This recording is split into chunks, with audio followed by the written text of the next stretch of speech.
Hello everyone.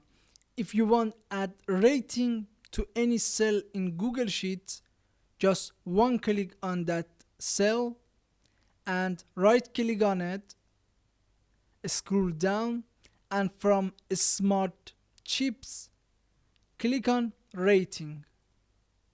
Now as you see, we add rating to that selected cell.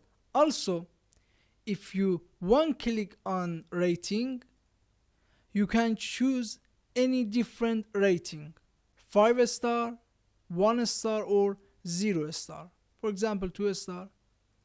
And also you can change a line and put that